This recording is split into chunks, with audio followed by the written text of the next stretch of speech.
why not? Talk to me. Talk to me. I date myself.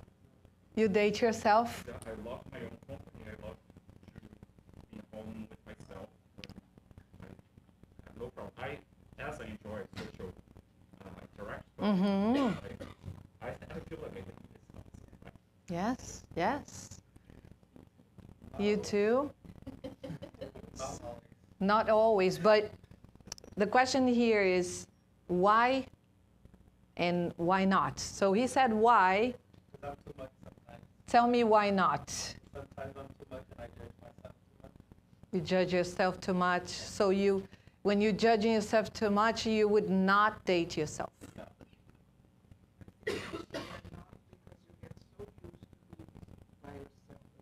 Uh-huh. Oh, I see.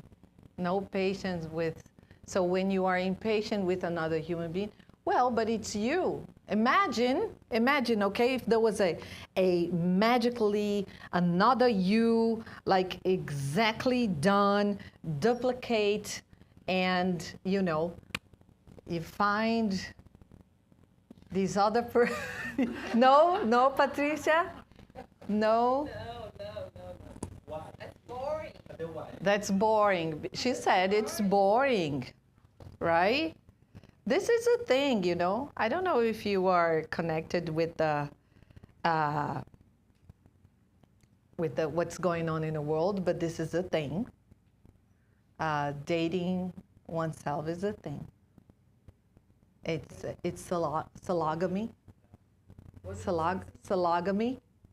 It's a thing. Sologamy, yeah. Sologamy. So there are people that marry themselves. A lot of people that marry. Would you date yourself, Luigi? No way. No, Luigi. I'm saying if you find a female version of yourself, perfect, just like you. Right No? Right on. You would? Now order. You would. Would you marry yourself? Would you marry yourself? Yes? No. Would you marry yourself? No? Yeah. Why not, Luanda? There's some dark parts of me that I really don't want to see. Some dark parts of you really don't want to I see. don't want to deal with that. You don't want to deal with that. So why, Deb, why would you marry yourself? I see good things in me. I see that, but mostly good. Right, mostly good. Okay, I will date myself. I date myself as I told you before. Okay. Marry myself is too much because it deprives me from the experience. Oh, so you would not take yourself seriously. So you would date yourself but not marry yourself. So you want to just fool around with yourself. Yeah, exactly. How interesting. Now it's getting interesting. So now, Patricia, would you? Maybe. Okay. But that's the thing.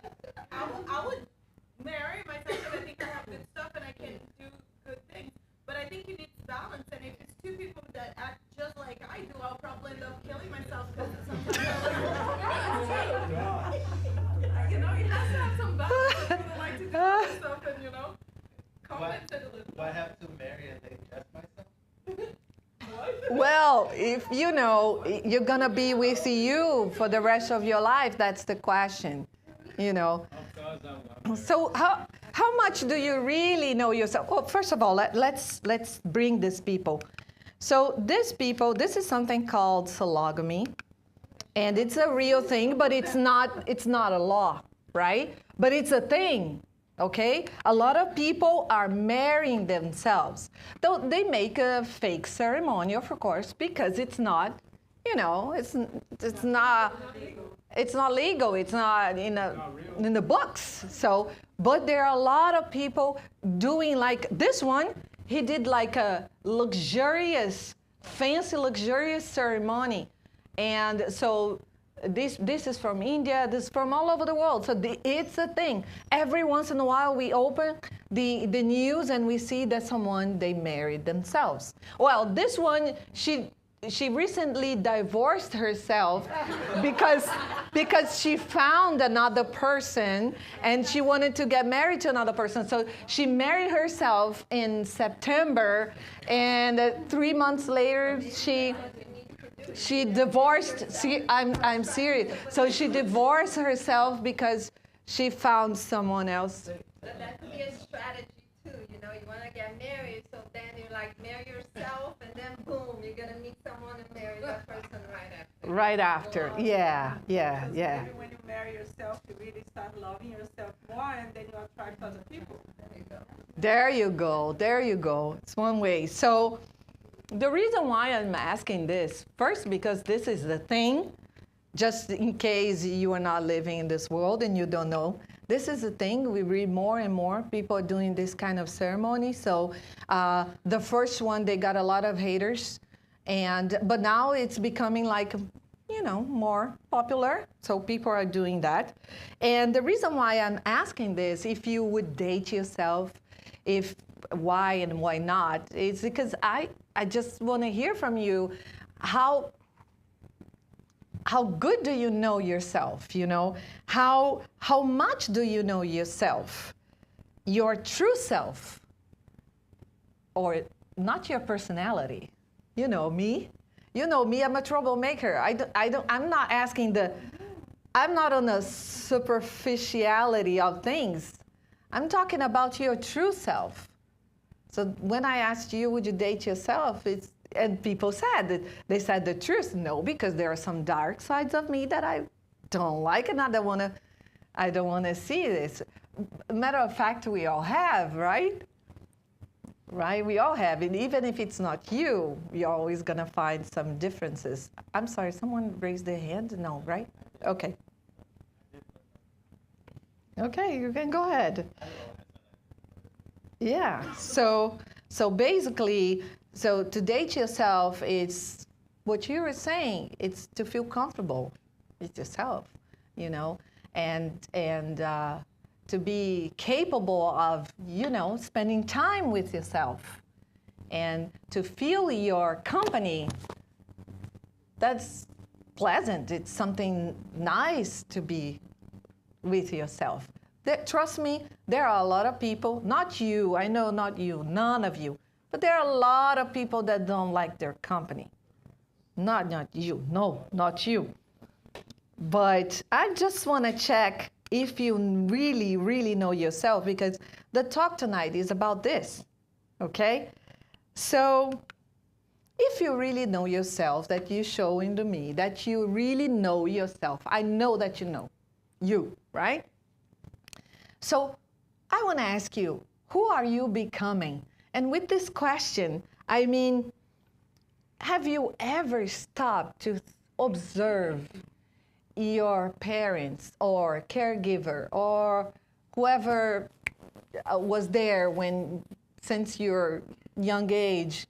And have you ever stopped to observe if you are not just like a copy of your parents, your father, your mother, or if you're different? Have you ever heard someone saying, you're just like your father, you're just like your mother, you're becoming your father? You're becoming a father? Oh, okay. So have you ever stopped to think about this? Yes? Do you see a lot of similar attitudes? No? You don't see? Mother or father? See? Like, I have 7 brothers and sisters. Mm-hmm. And I catch myself all the time, like, playing one of them, because I have so much influence from all of them. And sometimes they call my attention. I talk to one of the telephone. Oh, to me, it sounds just like your young. Yes. Oh, yeah, you are created. Yeah. You absorb things. That's very, very good. That's when we are observing ourselves, we can see that we have a lot of traits, and we have emotional traits, and we have, you know, attitudes. We have the way we talk, the way we look, the way we move, and we know now, because of epigenetics, we know that this is passed on, actually epigenetics is, they're studying transgenerational. So you can get stuff, not only physical, because physical we already know, genetics, right? So not only physical, but emotional traits from our grandparents and other people in the family, we can get from them too. So that's what I want to know.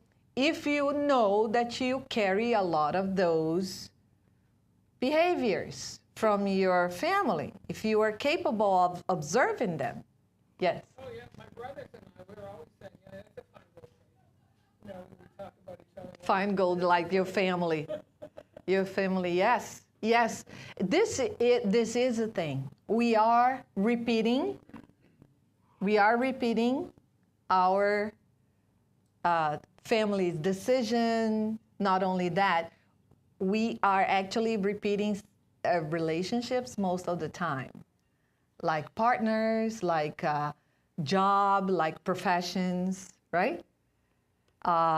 Maybe you know that you are doing something that your mother or your father wanted to be, or your big brother or big sister wanted to do, and you were doing it. But you never stop to think about it or be brave enough to say, no, I don't want to do this. Sometimes it's bigger than us, bigger than us. I've been there. I'm the person that is talking, I've been there, I've done that. We are not brave enough. It's stronger than us. We're not brave enough to say, no, this is not me. This is my mother's, my sister's dream or profession. And I don't want to do this. But it's still, this is very big, and this is stronger than us. It's bigger than us. And the path of transformation, of growth, in that path, we will face those observations that you were talking. We will face this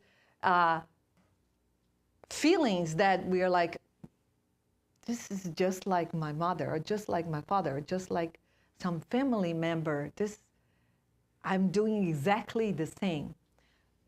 Just a few people will be able to observe this. Most of us, we are sleeping and we can't see. But that's a problem. That's a problem because if we do exactly what they are doing, guess what we do as well? Traumas. We carry traumas that are not ours. Then you might say, you are crazy. I'm not going to suffer something that has nothing to do with me, never happened to me. You do. And you don't know why. You do. We do. I'm included in that too. So I bring here a picture of a father with a little girl, right? I don't know if you know this, but until up to 3 years old, we don't see difference between ourselves and our parents, our mother. We think we are the same. And then after that, we are getting our personality more and more, and we find a separation. But it's very hard to disconnect. And we think we are them. And it's very, very common to find people that they are 40, 50, 60 years old. They are repeating the same things that their parents are doing, have absolutely nothing to do with them, and they are carrying those traits, and they're not awakened, they are not present, and they are suffering from things they should not be suffering. That's what we will talk a little bit about this. Okay, so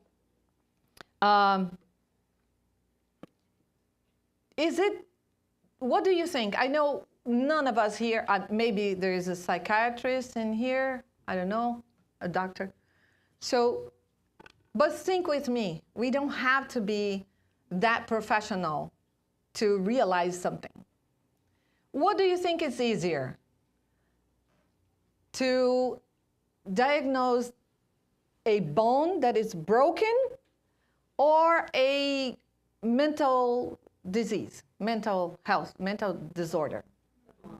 The bone. And why? Because we put in the machine and we see the bone is broken and we see right there, right? The bone is broken. Versus the mental health, there are so many things we don't know yet. And especially when we are repeating behaviors and traits from our parents, we are just copying them. And we don't know. We are not aware of, right? So it's so complicated you have no idea how complicated is this. And there are so many people taking a lot of, oh, I was diagnosed with this and with that, without going deeper and looking for more information on that. And with this talk tonight, I urge you to educate yourselves and do not accept anything just by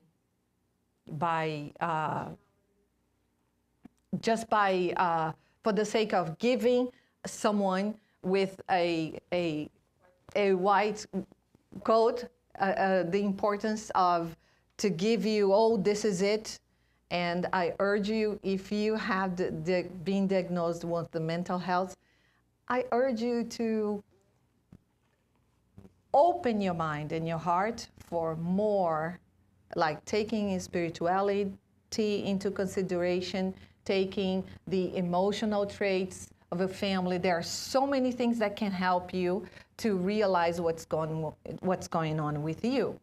So we bring a lot of those emotional traits from our family, more than we realize we have them. And we think, you know what we say? That's the way it is. No, it is not. No, it is not. Because we are not our body only. We are much more than our body. Yes? We know this. We are coming to this spiritual school and we are learning we have a spirit. No, we don't. I made a mistake. We don't have a spirit. We have a body. We are a spirit. We have a body. It's different. We are a spirit. So let me give, we're not going to go into details on this, but I want to give it to you the 5 most common mental disorders today, okay, in our society. So that's anxiety disorders. Generalized anxiety disorder has a lot of disorders in that mood disorders, psychotic disorders, and that comes dementia, and also dementia is not one thing, it's like a blanket, has a lot of, under that there is a lot of other problems, and eating disorders. So these are the biggest problems, emotional, common mental disorders in our society today. And this is not as simple as you go to a doctor and then a doctor says, oh, you have this check and you have this check and you have this check, then is that. That's not how things happen. I urge you to go dig deep into whatever situation you are going through and find out about family emotional traits, find out about epigenetics, find out about your spirituality. If you look who you are today, you will find out what you have been experiencing in your past lives. It is very easy to find out what we have been doing in the past lives, in past existence. I don't like to say past life because I believe there is only one life, is the life of the spirit. So there is so much more that we can learn if we study ourselves, if we study our family emotional traits. This is so interesting. And when we come here to the center and we learn that our spirit is a universe within, there is so much more to learn. We are not going to see life repeating behaviors of others and say, oh, that's the way it is. It is not. We have choices. We can choose. We are coming here because we want to wake up and take responsibility of our incarnation, of who we are, right? And if we ignore those facts, and then we're going to be repeating incarnation after incarnation. We're going to come here. We don't even know we are here. Just come into this body, and we live life, and we wake up, we eat, we go to work, come back, and we sleep. And every day we are doing exactly the same things. And we have so much more we can do in one incarnation. So let's educate ourselves. And that's what we're going to do right now. So usually I hear people talking about trauma, and like one person open their eyes like, trauma, let me see if I have this. And the rest, like the other 9 people are like, oh, this is trauma, I don't have it. Next topic, let's see. Let's go deeper into this. We're going to do an exercise together. So you can do this in 2 ways. You see this QR code? You can have this. This is a scientific questionnaire from the PTSD, the post-traumatic disorder, the government, the website. I'm going to read the questions, and of course, please do not answer in your mind, okay? Let's see if we can be in the category of trauma, okay? Let's see, because usually those people are under treatment for trauma. I don't need it. Is it true? We will find out right now if we don't have any case of trauma in our lives, okay? All right, so over there on this website, you actually gonna find a questionnaire like this, and it actually goes deeper with the first yes or no, and then you have the second, and then you have the third. We're not gonna go through this.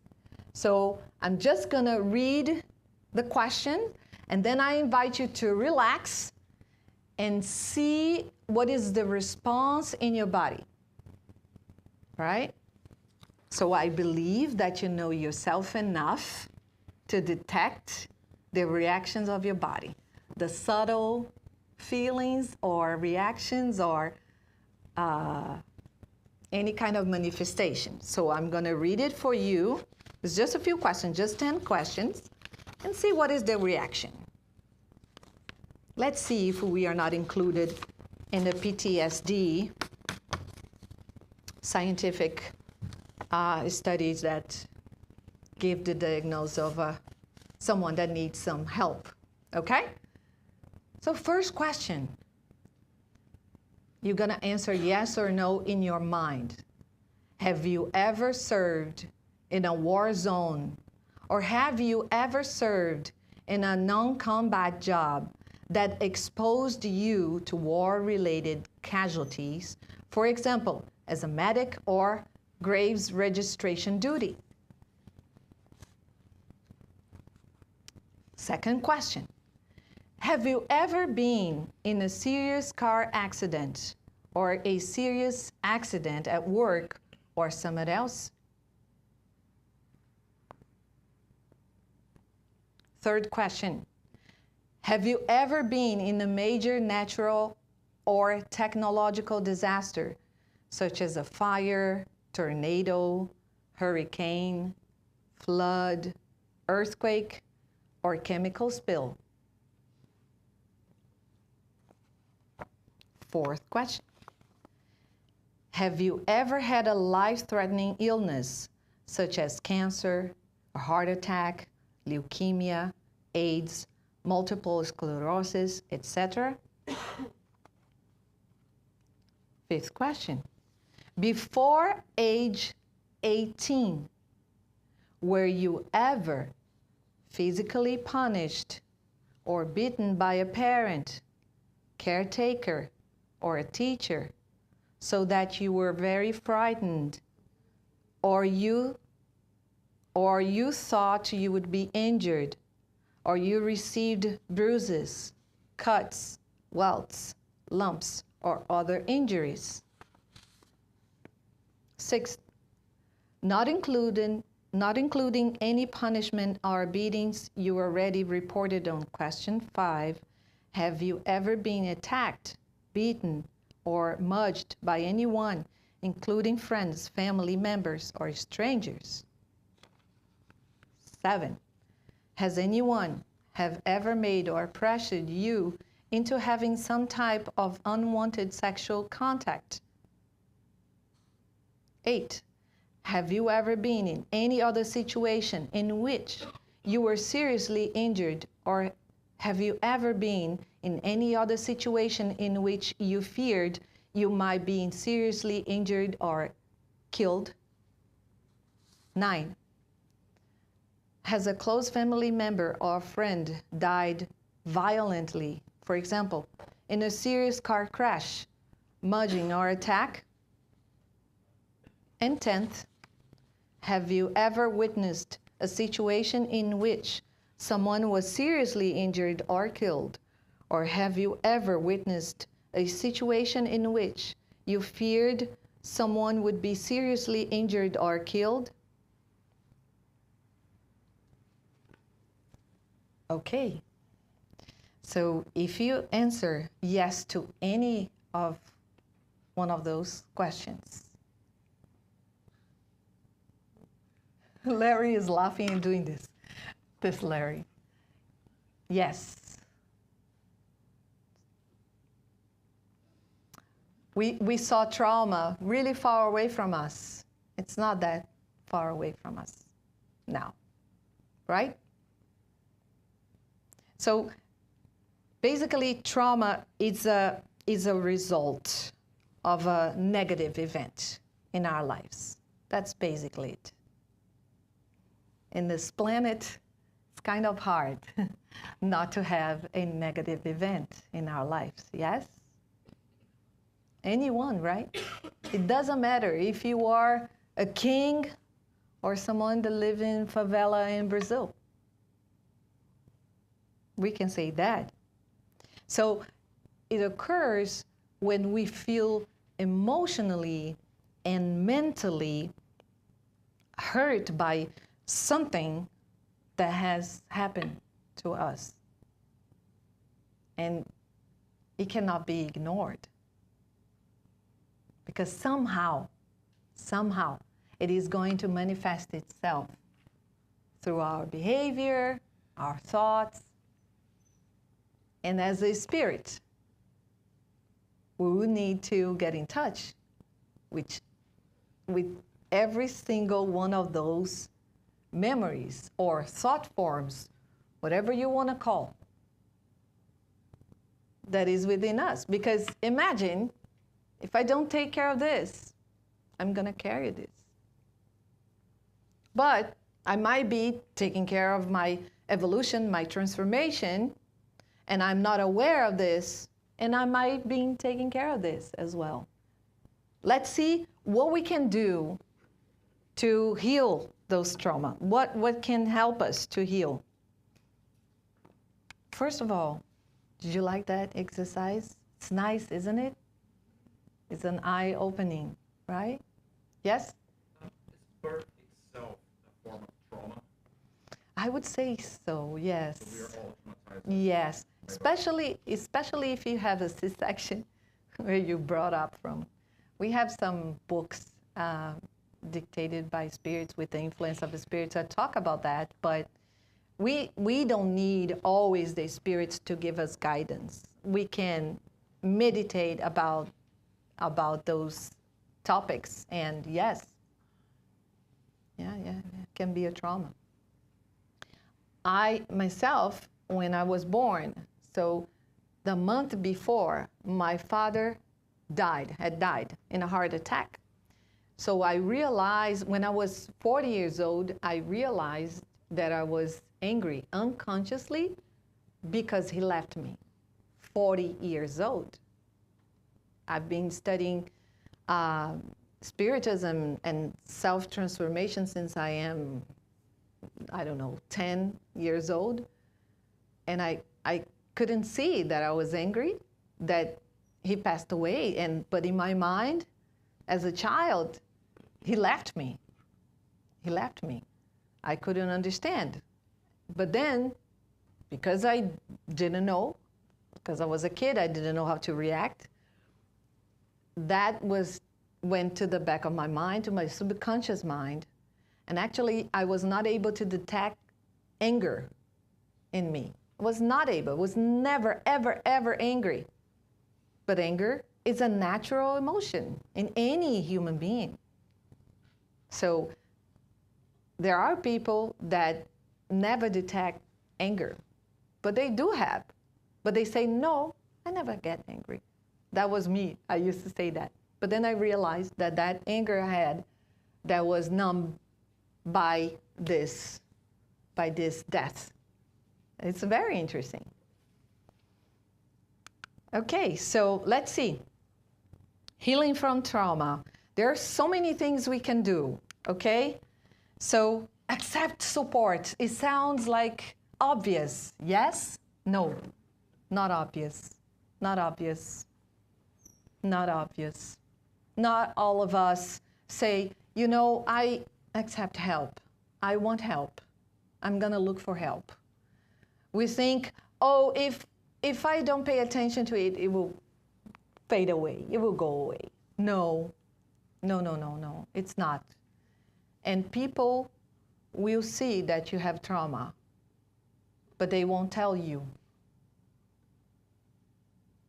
Right? So accepting support is a very important thing, and it's not an easy thing. Finding the right help, that means do your research, educate yourself. Do not accept whatever word from someone. You have to reason, you have to think, you have to meditate on everything. It's your life. It's your incarnation. It's the time that you spend here on earth. Do you want to come back with the same trauma to the planet Earth? Do you want to perpetuate that anger or whatever you're living? And just because you don't have patience to look for help or to see what you have, you're going to live your life miserable and you're going to create this horrible relationship with others. It's up to you. You don't have to be like that. You can enjoy yourself, even marrying yourself, maybe. Connect with others. Everything that I am showing here is based on the studies, right? Scientific studies. So connecting. It doesn't matter if you say, oh, I prefer to be by myself. I prefer animals than people. Yeah, it's funny, he, ha, ha, ha. You're living miserable. If you're living by yourself, you're miserable. I'm not saying this. Scientists are saying this. You are miserable. We need connection. And this person that is talking to you loved to be by herself. I didn't want to have contact with people. But I need. So I have learned to love people, but I didn't like people. But we have the ability to learn different things, new things that you didn't like before. You can. You can learn different things. So connect with others. Don't be by yourself. Physical movements, you know, moving the energy, working, doing things, moving the energy that is trapped in your body and doing things that can put those energies to move. Unfortunately, we cannot go deeper into each one of them. So working with your feelings, a big one. And these days, men are doing that too. Let me break the news for you. It's not a woman thing. Men are doing this too, because it doesn't matter. We all have emotional drama. I don't care if you are the most, your IQ is 300. You have emotional drama. Everybody has emotional drama. So work with your feelings. There are so many things, journaling or whatever. You know, I tell you something. In positive psychology, we always find out what is the easiest thing for every person to work with. Usually we say, no, this is the most difficult for me, the discipline or whatever. Then I'm going to do this. Don't do this. Don't do it. Find out something that you enjoy, that it's the easiest for you. There is a book called The How of Happiness by this wonderful scientist, Sonia Lyubomirsky. Over there, you'll find a lot of exercises that you can change your brain, and they're very easy to do. There is a little test that you do, and you find out which one, you see the points there. Don't go whatever points is more than 5. Go with the one that is 1, okay? And say, nah, that's the easiest one. No, it's the other way around. So you get more points, that's the easiest one for you to work with. And go with the easiest one. Go with whatever you feel familiar. It's good for you. Practice self-care. Dating yourself, you know, it's good. Giving yourself, pamper yourself. And it's good for you. It's good for your mind. It's good for your health. And it helps you. You can do every single one of them if you really need. I recommend. Sometimes we would need everything. Give me everything over there. I would do it. I've been there. Avoid recreational substances. Sometimes it's attractive, you know, but in the long term, that's going to hurt you even more. I am not saying this. Science is saying this. Yeah, it's attractive to drink, to forget, or to smoke something. But that's not owning. You don't own it. You're not in contact with your true self. That's the superficial self that just wanted to forget, that just gonna want to move on with life, you know. Of course, it's your life, but if you do it, you already know. You're creating more problems, actually. Those mental diseases, most of them are related to abuse of substances, the study shows. So instead of fixing, you are creating more problem. Take breaks. It's important to take a break. For some people, it's impossible to take a break. But you have to take breaks. Learn. There are so many books these days. Join a group of people to do something that's just a hobby that you want to do. Take a break. It's important to take a break. Practice mindful meditation. Just like what Patricia did to me, it's like giving me a gift. It is so important. You will change your mind. You will change your mind. Meditation changes your brain. Don't believe in me? Great. Search. Do your research. Look for it. You're going to find all the answers. So meditation is really good. Accepting yourself, it's part of this meditation too. And engage in creativity. Here in the center, we offer a lot of things that can help you, like the support group. All this study shows that all this can help you to heal your traumas. And as we notice here, we all have traumas. We all have. And we don't see it most of the time, right? We don't see it. And it requires a lot of self-awareness to realize our traumas, right? Because we just see traumas somewhere else, or when we hear about a disorder or something really like big disorder, kind of big disease, and then we say, oh, that's trauma. No, people, wake up. We all have traumas. We all have. And we need to be present, know ourselves, so we don't perpetuate this feeling or create more of this or repeat this, right? So here we give it to you some forms of ways to heal traumas, but I say start observing yourself. It's a big step. Doesn't sound like, but it's a big step. And I hope you do best. Thank you.